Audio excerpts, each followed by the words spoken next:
Haay ashama harka fuunee jarra jirtuu hordoftoota kiyya jaalatamuuf kabajamoo nagaa waaqayyo isiniif haa ta'u akkam jirtan yaa harka fuunee olma seenaa gara chaanee lama si haadheebbisaa romaan nu dubbachuu dhufte jechuun keessaniin oolu. Oh my god የጤን ማነው ተማኝ የሚል ጥያቄ ቃል መጠየቅ ላይ ማለት ነው። አንድ በጣም የሚያሳዝን ገጠመኝ ነገር የሚል የ70 ዓመት ሽማግሌ ከ20 እድሜ ህፃን ልጅ ሲማገጥ የተያዘ ማለት ነው።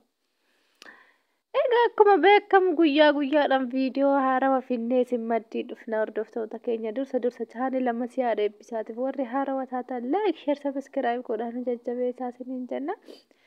Akkasumas immoo warroonni hamma ammaa nu hordofaa like shareidhaan nu maddii dhaabbachanii turtanii namoonni harkallee narraa hin eegganne ni jirtan jechuudha. Namoonni hangalata keessan deebisuu hin dandeenyaan sababa xiqqoo adabbii jala waan jiruuf share illee namaaf hin godhu. Namoonni shemmaan sheer godhuu didde jedhaniillee dangodoona hin komatin sheerinaaf gootanii na jajjabeessaa jirtan galatoomaa dhugaa galata na biraa qabdu. Ulfaadha isiniin jedha galata keessa waaqa isinii haa deebisu. Egaa har'a maalirraa dubbachuu dhufne hoo jenne jaastifata ofirraa jedha. Akkuma argaa jirtan suuraa irratti wayarraa jirtan kuni eenyutu amanamaadha eenyu amannee eenyu faana kan jiraanna kan jedhu warra qalma xayyaqii irratti dhiyaate keessa nama tokko namtichi argitan kun yoo kana laaltan daa'ima fakkaata garuu umrii isaa naannoo waggaa 70 dubartii tana haadha manaa qaba.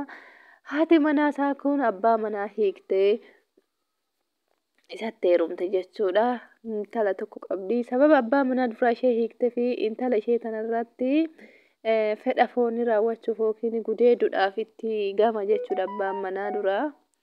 Sababa sanii sallee hiiktee kana heerumte. Sababni ishiin kanatti heerumteef intala ishii tana kabajaaf ture. Garuu namtichi kun guyyaa keessa wanni hin asabamne takka wanti hin eeggamne takka gaxxame jechuudha.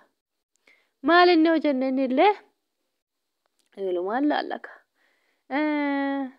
Dubartii biraa faana mucayyoo waggaa 20 taatu umriidhaan isee faana dhossaadhaan jaalala eegale jechuudha. Akka nama ilmoo isaa ta'uu dandeechu jechuudha mucayyoon tuni.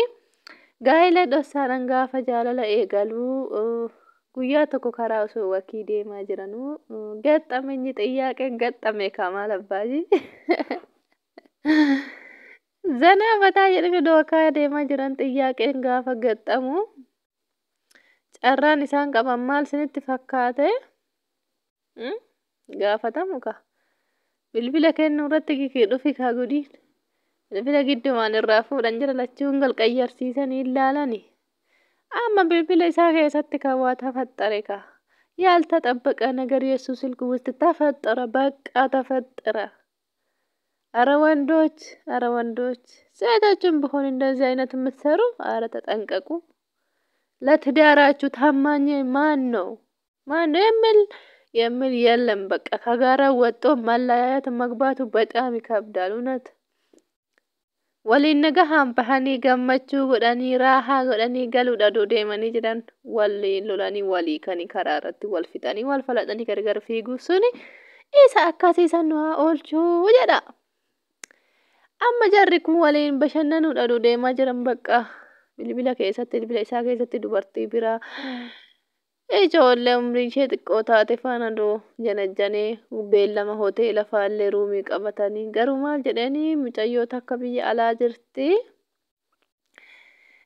Isheetu uffata gurgurtii tiishaartii shaamizii minaaminaa akka biyyatti ergitee gurguruu fi ijoollee ollaa keenya keessa kan deemtedha. Na qarqaarina deeggarina hin jettee jennaan godhee fi malee waan akkati yaaddeemti jedha. Garuu miseejii jalatti ruumiin kutaa meeqa keessa ciirtaa kiiruum kilaasruumii kamittan dhufa kan jedhu chaatiin barreeffamee fi ture.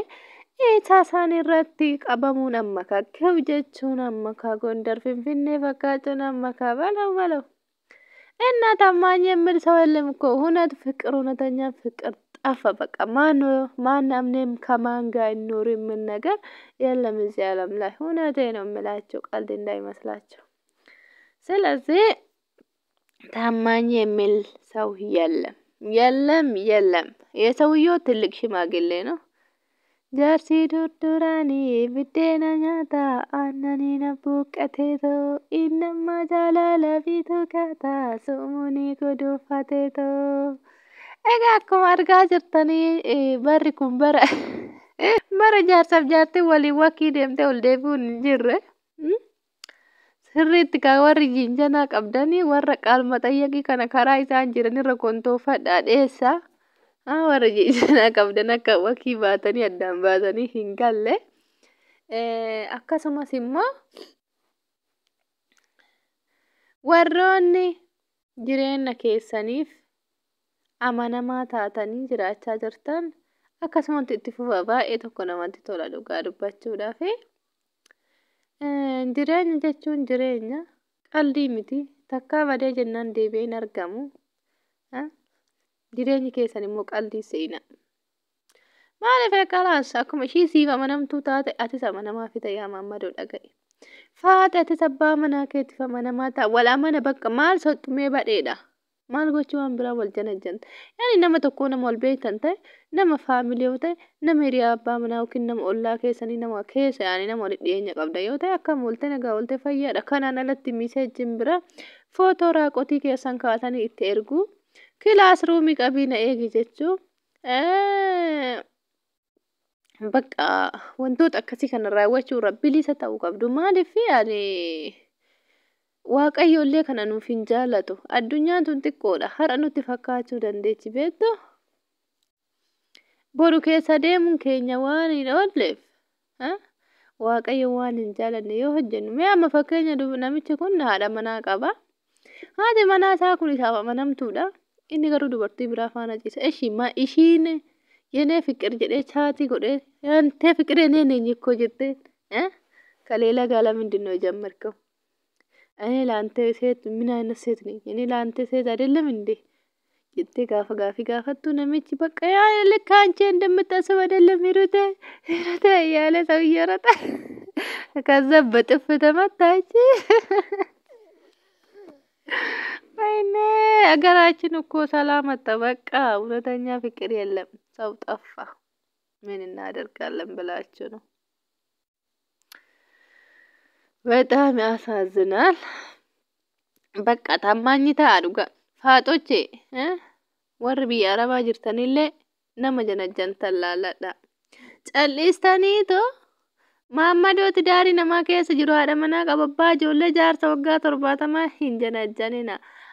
Akkasumallee isa waggaa 15 25 ijoollee yuunivarsiitii kutaa 12 fittee barana gara yuunivarsiitii deemtu kanallee hin janajjanina. Nama umriidhaan caaltan cuucellee janajjantanii addabaabaayii irratti ol simbaasee innaa naati jedhee sin awwaarrada jechuudha. Nama umrii keessanii wal madaalu jaaladha. Nama isi fakkaatu jaaladha. Nama kophaa jiru jaaladha. Yoo argitan argina nu dhufe jettaniituma janajjanina. Yoo dide biyya keessan gala. Gaafa biyya galtan ka fedha keessanii ka ijaan argitan ka umrii si caala hin jenne ka nana caalti siin hin jenne ka innaatee siin hin jenne ka hayaatee siin hin jenne nama siin madaalu faana jiraatta faaxooche dhagaye. Asteechee bultii namaallee hin diigini. Asteechee Maammadoo umrii keetiin madaala xixiqqoollee daa'ima sii ta'uu janajjanini. ወደ አገርሽ ገቢና የሚሆነሽ ሰው በአይንሽ እያየሽ ተፈቅር። በቃ አለቀ ደቀቀ። ሌላ ነገር አይደለም። ከናፉ ፋጦች አረብ ሀገር ያላችሁ ሴቶች በደንብ ማስጠንቀቅ ያስፈልጋል። የሚጀነጀኖቹ ወንዶች ሀገር ውስጥ ተቀምጠው የሚጀነጀናቸው ሁሉ ለትዳር እንዳይሆኑ ማወቅ አለባችሁ። ሀገር ውስጥ ሴት አጥቶ ነው እንደ እናንተ ጋር የሚመጣ አይደለም። ሴት እኮ ብዙ ሴቶች አሉ ሀገር ውስጥ። እሱ ግን ለብርሽ ነው ብሎ የሚወድሽ ሰው አለ። ለብር ነው የሚወድሽ። ከዛ ብሩሽ ከተቀማ በኋላ አያት ናት፣ አክስት ናት፣ እናት ነው ናት ምናምን ብሎ ስምሽ ያጠፋል። ስለዚህ ለክብርሽ ለእድሜሽ የሚመስል የሰው ትዳር ውስጥ የማይሆነው ሰው ወንድ ተማኝ ወንድ እስከምትገኝ ድረስ በትዕግስት መጠበቅ አለብሽ። በቃ ይሄ ነው ቃሉ።